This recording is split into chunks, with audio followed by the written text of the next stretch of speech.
Bonjour, le Bitcoin est sur un niveau de support important. Que va-t-il se passer si on le casse? C'est ce que nous allons voir dans l'analyse du jour. Mais avant de commencer, n'oubliez pas de vous abonner, de mettre un petit pouce bleu et de laisser un commentaire.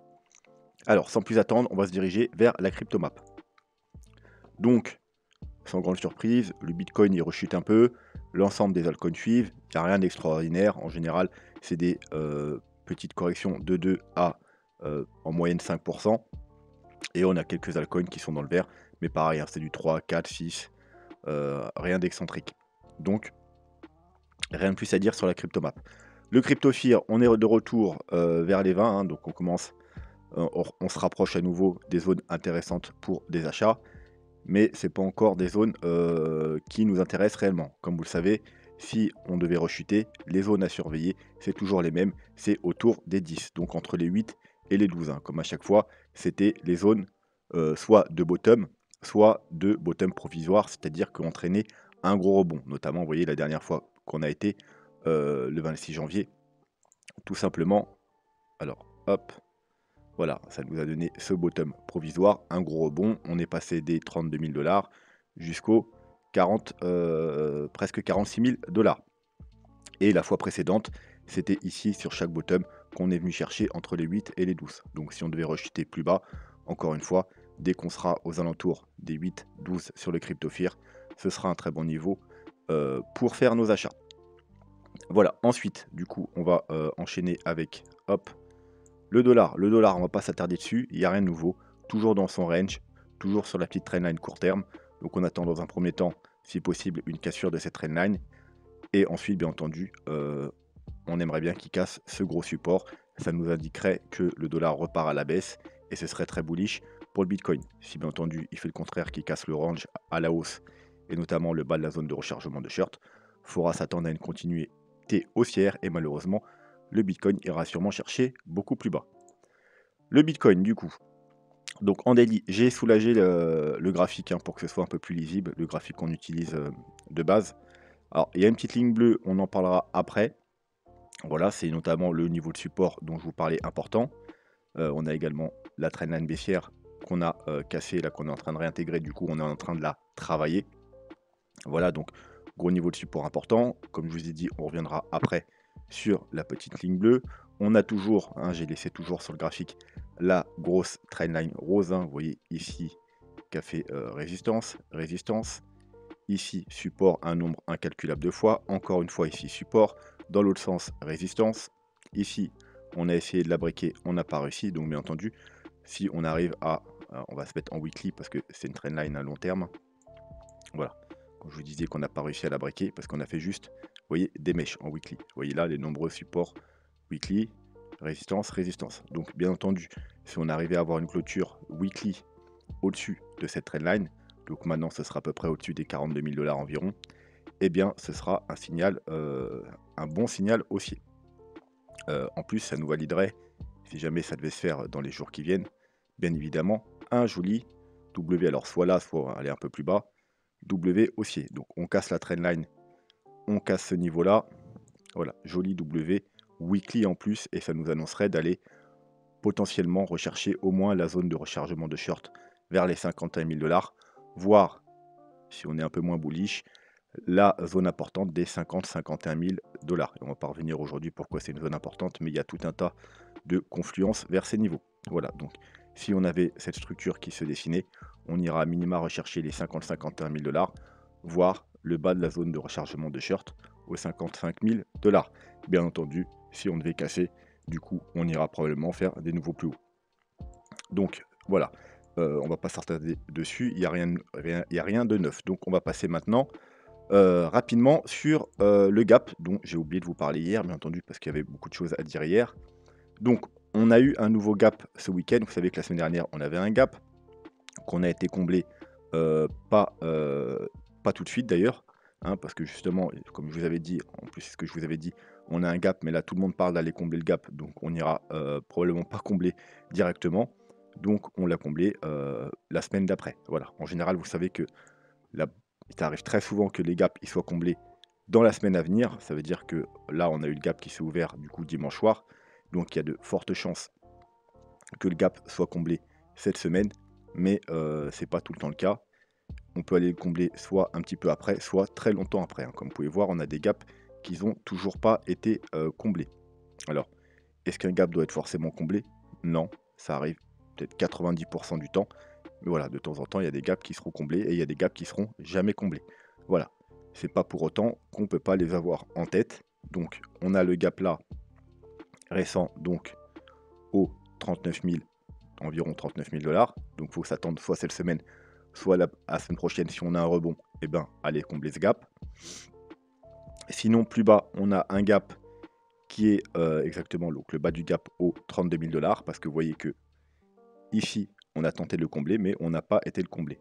On s'est arrêté un petit peu avant. Donc, il a été partiellement comblé, mais il n'est pas comblé, donc il est toujours ouvert. Et donc, on a dit que c'était au environ 32 300 $. Ensuite, on a encore un gap, comme vous pouvez voir ici, hop, au 24 000 $. Et un plus bas au environ 18 400 $. Retenez bien d'ailleurs 18 400 $. Ensuite, en daily, alors si on passe en 4 heures, on verra d'autres gaps, mais on va rester sur les gaps daily, c'est le plus important. Et sur le daily, vous voyez que on n'a pas d'autres.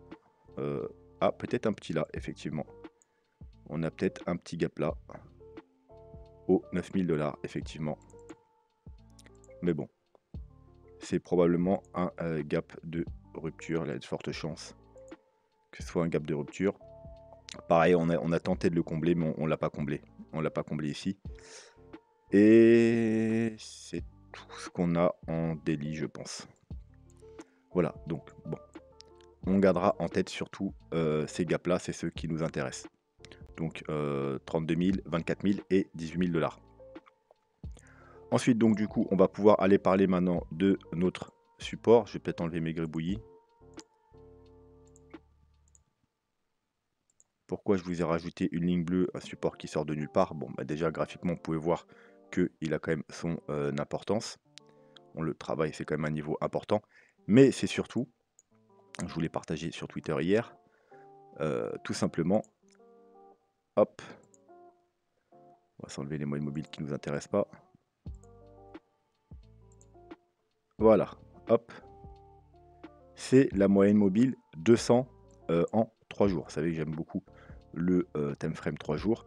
C'est la moyenne mobile 200 3 jours. Donc pour aller voir ce qu'il en est, on va changer tout simplement de graphique. On va aller sur un graphique avec un peu plus d'historique. Voilà, c'est la moyenne mobile 200 3 jours. Et vous voyez qu'on est venu parfaitement, hop, la toucher. Voilà, gros niveau de support important, hein, c'est ce qui nous a fait support ici, vous voyez, toute cette petite bougie. Et si on remonte un peu en arrière, on peut voir que ça arrive qu'il nous fasse, qu'il joue son rôle de support, comme ici, un double bottom, support, hop, grosse hausse. Ici, pullback, grosse hausse. Ici, rebond. Ici, pullback, voilà. Vous avez vu ce qu'il en est, pareil ici, pullback, et on part. Mais malheureusement, ce qu'on peut voir aussi, si on regarde bien, c'est que ici, certes, on a eu un gros rebond, mais ensuite, on est venu faire des plus bas. Ici, on a eu un petit rebond, ensuite, on l'a travaillé, mais malheureusement, on l'a cassé. Et une fois qu'on le casse, vous voyez que, eh bien, il joue le rôle de résistance et on vient faire des plus bas. Et ici, c'est pareil. Ici, on a eu un très très léger rebond, hein, vous voyez. Alors, en pourcentage, je ne sais pas ce que ça donne. Hop, allez, du 16%, donc très très léger rebond. On l'a quand même travaillé pendant une semaine, enfin 3 jours. Donc 3, 6, 9, 12 jours, donc 2 petites semaines, mais ensuite on l'a cassé, et ensuite résistance, résistance, et on est allé faire des plus bas. Voilà. Et par contre, ensuite, comme bien entendu, quand on le recasse à la hausse, c'est très bon signe. Une fois qu'on l'a cassé et qu'on recasse à la hausse, eh bien, en général, ça nous annonce une grosse tendance haussière à suivre. Donc, ce qu'on peut en retenir, c'est que on est sur un niveau de support important qui entraîne souvent des rebonds. Après, on a potentiellement déjà eu ce rebond, malheureusement. Vous voyez, c'était peut-être justement ce rebond-là. Donc, ce qu'on voit aussi, c'est qu'en général, après le rebond, malheureusement, on casse ce niveau et on vient faire des plus bas. On vient faire les bottoms, tout simplement, des tendances baissières. Alors ça peut être soit très long, soit très rapide, comme au Covid, mais en tout cas, en moyenne, je pense qu'on chute encore de 50%. On va quand même vérifier. Hop, on a environ 50% ici, encore 50% ici, et un peu moins de 50% ici. Donc, ça diminue légèrement au fil du temps. D'ailleurs, il faudrait refaire pour être plus précis. Je pense que là, on a même plus, un petit peu plus que 50%.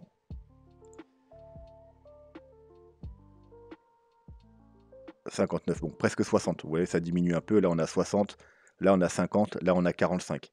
Le Bitcoin diminue en volatilité. C'est comme là, vous voyez, on avait des milliers de pourcentages de hausse. Là, on en avait un peu moins. Et là, on en a encore beaucoup moins.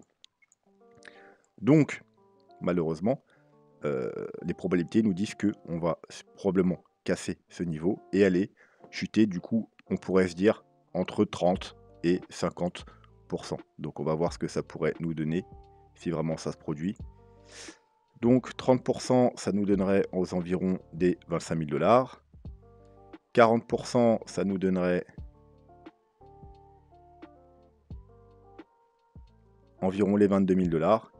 Et 50%, ça nous donnerait les 18 000 $. Vous voyez, tout à l'heure, je vous avais dit de retenir le gap aux 18 000 $. Donc avec 50%, ce qui était à peu près la moyenne des autres chutes, ça nous amènerait combler le gap des 18 000 $.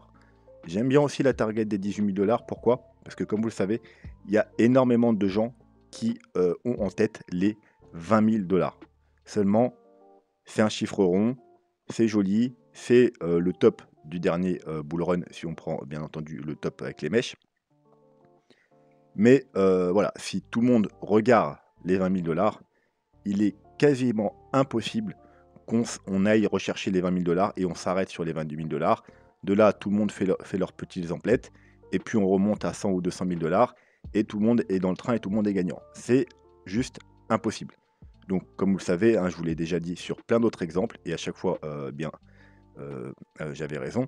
Si les gens attendent une target, eh bien, soit on va pas y aller, tout simplement, on va s'arrêter un peu avant, donc pourquoi pas 21 000, 22 000 $, ou tout simplement, on va la casser pour aller chercher soit juste un peu plus bas, donc notamment autour des 18 000 $, ça me paraît pas mal, ou même encore un peu plus bas, et notamment on aura le plus bas, mon scénario le plus bas, c'est bien évidemment les 14 000 $, simplement parce que regarde, vous mettez votre graphique en mensuel, vous voyez que c'était la clôture des bougies, tout simplement en dernier bull run, si on enlève les mèches, et vous voyez, du coup, ici, c'est également le top du petit bull run de 2019.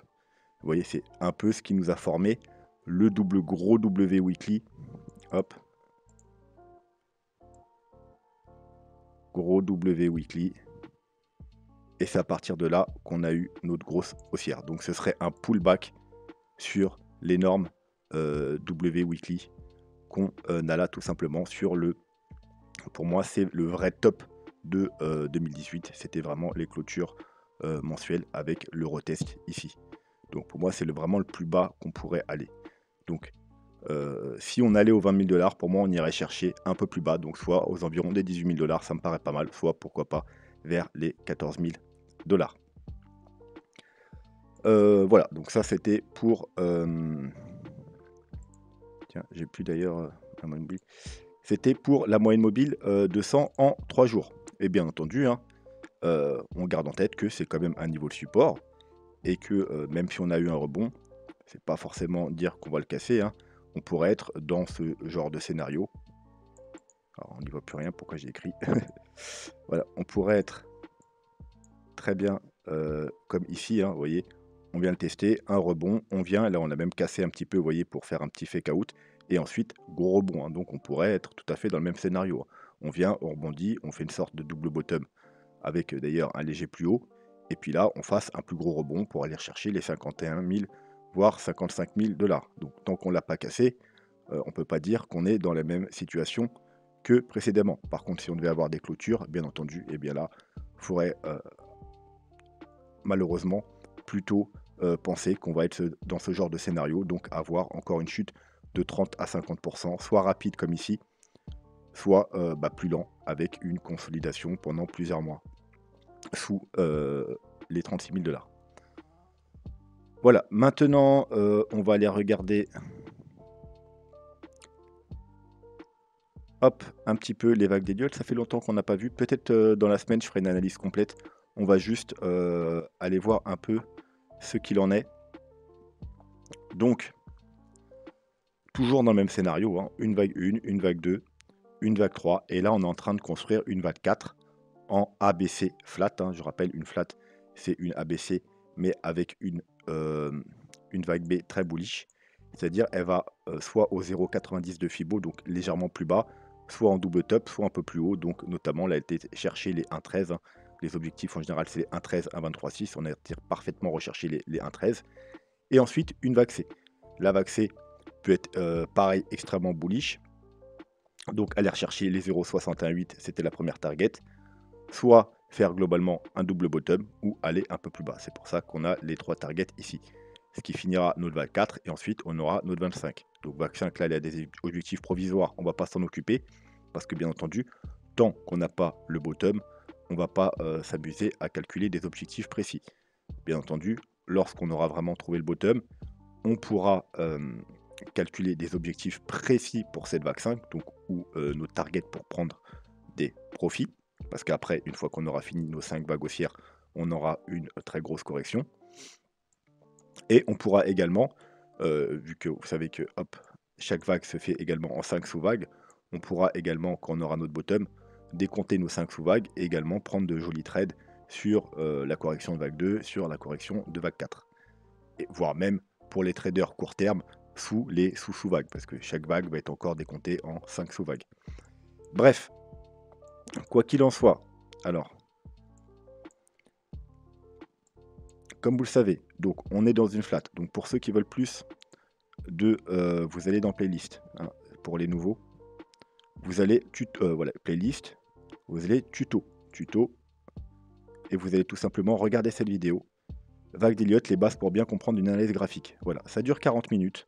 C'est pas si long que ça, mais vous avez toutes les bases pour comprendre tout simplement mes analyses, mais également ceux d'autres personnes, et peut-être même vous-même à commencer à faire des petits décomptes de vagues. Donc ceux qui ne connaissent rien en vague d'Elliott, je vous conseille de prendre un jour 40 minutes pour aller regarder cette vidéo. 40 minutes, si vous la mettez en accéléré, elle peut durer 30 ou 20 minutes si vous mettez en x2. x2 c'est un peu rapide, mais voilà, vous avez compris le principe. Bref, on en revient en vague d'Elliott. Donc on est dans une flat. Une flat, c'est 3 mouvements baissiers, 3 mouvements haussiers. Hop, on va se mettre en weekly pour commencer. Donc A, B, C, enfin 1, 2, 3, 1, 2, 3, vous voyez sur le graphique 1, 2, 3. Et on veut 5 ensuite, ça finit en 5 mouvements baissiers. Donc ce qu'on veut pouvoir décompter, pour dire qu'on a fini notre vague C, c'est 5 mouvements baissiers. Ensuite, on peut s'aider du RSI, et ce qu'on veut sur le RSI, c'est une divergence. En elliotisme, avec le RSI, la vague 5 diverge toujours par rapport à la vague 3. Ce qui veut dire que sur le cours du prix, on va les faire un plus bas, mais sur le RSI, on veut un plus haut, une divergence haussière sur le RSI. Voilà, donc pour l'instant, malheureusement, le bottom qu'on a trouvé là, effectivement, on pourrait peut-être décompter, vous voyez, 1, alors attendez, hop, 1, 2, pourquoi pas 3, 4, 5. Donc 1, 2, 3, 4, 5. Mais malheureusement, vous voyez que là, il n'y a pas de divergence. Et nous, on aurait voulu voir si vraiment, pour nous valider notre bas de C, une divergence, chose qu'on n'a pas eu. Donc le plus bas en général, c'est plutôt la vague 3. Donc pour l'instant, je dis bien pour l'instant, c'est le plus bas. Donc pour l'instant, on serait plus dans une vague 3. Donc 1, 2, 3, potentiellement 4 et là 5. Et là, ce qu'on peut voir, c'est que pour l'instant, on est bien plus haut que le plus bas ici. Donc si on devait descendre encore un peu, pourquoi pas faire un double bottom ou légèrement plus bas, on aurait pratiquement à coup sûr notre divergence. C'est-à-dire qu'on descendra encore un peu sur le RSI pendant que ça va chuter, mais probablement on finirait au-dessus de ce niveau-là. Et donc on aurait bien 5 vagues avec une divergence. Donc si on vient là ou légèrement plus bas, potentiellement on aura fini notre vague C. Seulement, un petit problème qui me dérange, c'est cette anomalie. Hop là, ici. Pourquoi? On est monté beaucoup trop haut. Comme vous le savez, une autre règle par rapport au RSI, c'est que ça doit respecter, vous voyez, vous savez, quand on a 5 vagues baissières, la vague 4 ne peut pas dépasser la vague, la vague 1, le sommet de la vague 4. Ah, hop, comme ça, on a 1, 2, donc vous voyez 1, 2, 3, 4. Donc là, sur le graphique, ça va, on ne vient pas dépasser ce niveau-là. Mais on doit aussi le respecter sur le RSI. Donc là, on a notre vague 1, une vague 2, donc une vague 3 et une vague 4. Et vous voyez que la vague 4 va beaucoup trop haut, tout simplement. Voilà, donc ça me dérange un peu. Donc, malheureusement, il faut envisager l'éventualité que, ici, eh bien, c'est peut-être pas le bas de la vague 3, mais le bas de la vague 1. En gros, là, on aurait fait juste une vague 1, là, une vague 2, on aurait une vague 3, donc là, dans ce cas-là, on descendrait beaucoup plus bas, et on ferait un plus bas par rapport ici. Alors, je vais vous dessiner pour plus de clarté, pour que vous compreniez. Grosso modo, on aurait une vague 1, une vague 2, une vague 3, par exemple, comme ça, une vague 4 et une vague 5. Et sur le RSI, ça nous donnerait quelque chose de parfait, donc je vais changer la couleur. Ça nous donnerait une vague 1, alors, je me suis planté, excusez-moi, une vague 1, une vague 2, une vague 3, donc on irait faire un nouveau plus bas, une vague 4 et une vague 5 en divergence. Voilà, et donc dans ce cas-là, malheureusement, eh bien, il faut s'attendre. Ça confirme un peu ce que nous dit le graphique en ce moment, en weekly et en mensuel, que si on casse les niveaux de support là importants, eh bien on aura une correction, vous savez, qui va aller beaucoup plus bas et qui va durer beaucoup plus longtemps. Un peu ce qu'on a vu juste avant avec la moyenne mobile 200. Voilà, si on casse ces niveaux, il faut s'attendre à une correction plus profonde et plus longue. Eh bien, ce serait un peu ce scénario-là. Là, ça confirmerait ce scénario-là. Comme là, on a fait juste une vague 1, une vague 2, qu'on va avoir une vague 3, une vague 4 et une vague 5. Bref, on continuera à surveiller ça attentivement. Maintenant, on a quand même les objectifs en tête. Hein. Donc, c'est aux alentours des 28 000. Alors, vous voyez, on a déjà atteint un objectif. C'est pour ça que, ici, c'est quand même un potentiel bottom. Donc, environ les 33 000 $. Juste en dessous, on a les 28. Et plus bas, on a la zone des 23 à 19 000 $. Donc encore une fois, vous voyez, ça encadre les 20 000 $, mais comme je vous ai dit, on pourrait s'arrêter un peu au-dessus, donc 21, 22, 23, ou un peu en dessous, donc vous voyez, 19 000, 18 000 $. Voilà, donc on surveillera ça attentivement. Maintenant, comme je vous ai dit tout à l'heure, ce qui va nous intéresser surtout, ce sera une fois qu'on a trouvé le bottom, pour bien entendu faire les objectifs haussiers et les décomptes des sous-vagues, pour prendre également des jolis trades en interne. Voilà, sur ce, on va passer à Ethereum. Alors, on va pas faire une analyse complète de l'Ethereum, on va juste voir le long terme. Voilà. Si vous voulez que je fasse une analyse détaillée sur le moyen, court terme, etc., je vous ferai ça parmi les altcoins. Là, on va juste regarder rapidement le long terme. Donc déjà, on a deux trendlines. Pourquoi deux trendlines? Tout simplement parce qu'on a la première trendline qui prend en compte vraiment les mèches. Donc vraiment, vous voyez, cette mèche-là et cette mèche-là. Donc j'ai une première trendline et une deuxième trendline parce qu'on peut se dire que ça, c'est un peu une excentricité de marché. Vous voyez, c'est le Covid, on a fait une grosse merge vers le bas. Donc j'ai également pris la trendline qui prenait en compte, du coup, vous voyez, ce support-là, ce support-là, ce support-là. Il y a donc énormément de points de contact.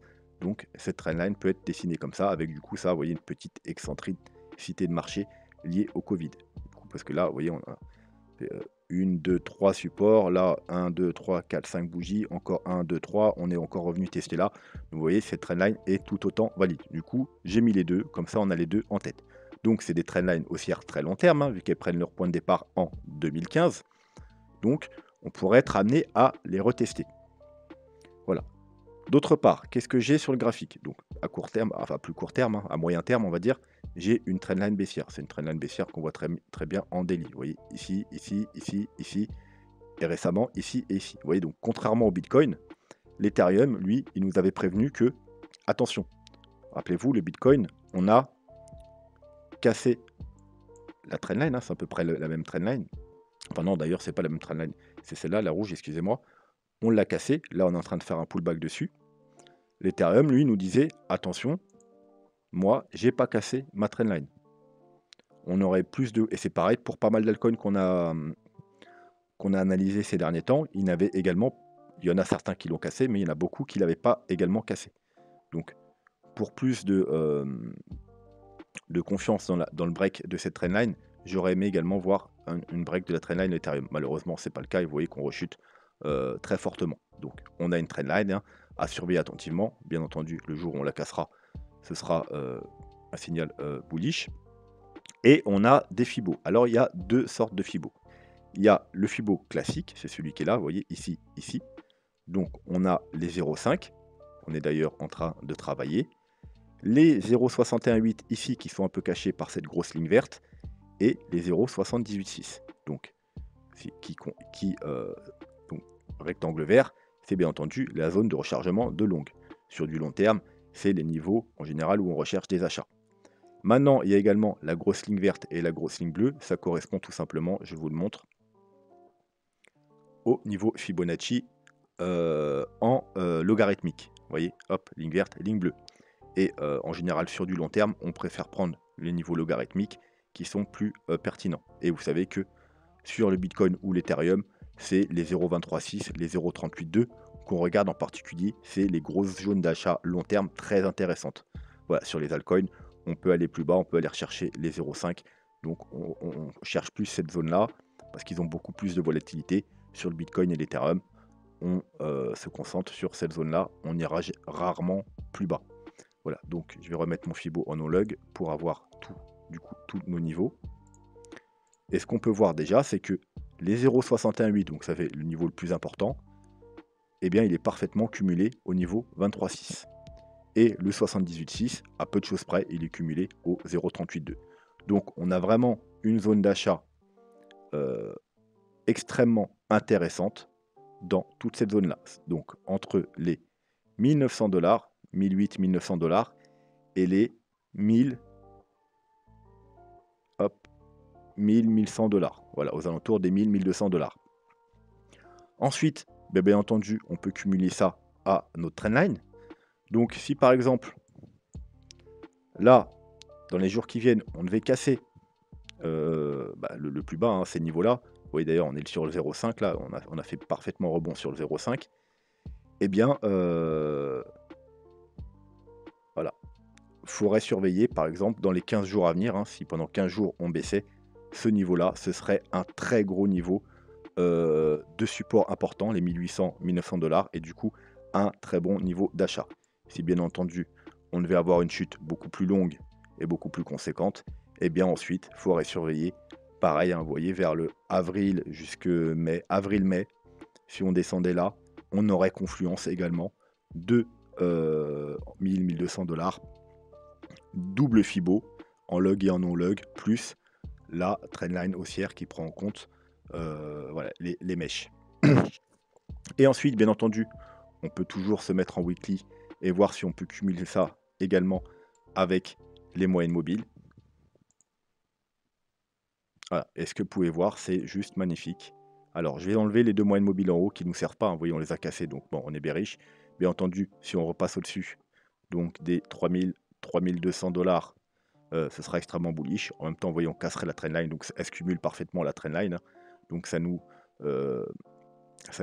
conforte sur le fait que si on casse la trendline et on casserait également ces deux moyennes mobiles, ça sera extrêmement bullish. Donc gardez en tête les 3200 $. Si on devait clôturer au-dessus des 3200 $ en weekly, ce serait extrêmement bullish. Il faudrait s'attendre à aller au moins rechercher la zone de rechargement de short. D'ailleurs, je ne vous l'ai pas mis, désolé. Hop. Alors, est-ce qu'on est bien? Ok, on est bien. Donc zone de rechargement de short qui se trouve exactement ici. Hop.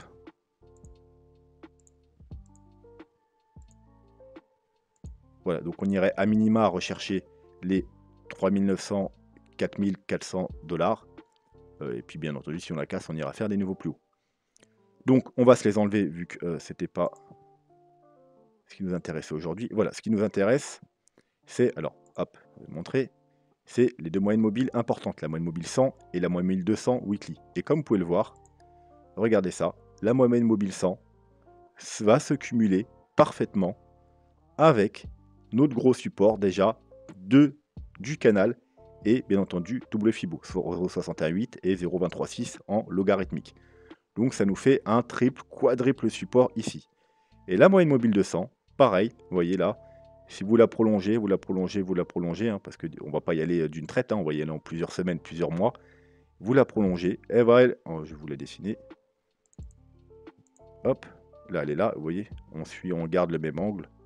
Vous la prolongez, vous la prolongez, vous la prolongez. Et voilà, elle va se cumuler parfaitement à notre deuxième gros support avec double Fibo et canal haussier plus moyenne mobile 200. Donc c'est vraiment ces deux niveaux-là, les deux gros niveaux à surveiller attentivement pour l'Ethereum et deux niveaux exceptionnels d'achat pour du long terme. Donc les 1800, 1900 dollars. Et si vraiment on devait avoir une correction plus profonde, les 1000, 1200 dollars. Voilà, c'est tout ce qu'on va voir sur l'Ethereum aujourd'hui. Bien entendu, on peut quand même jeter un œil au MACD et on peut voir que comme sur le Bitcoin, on est toujours bearish, hein, vous voyez, toujours en dessous de la zone de survente.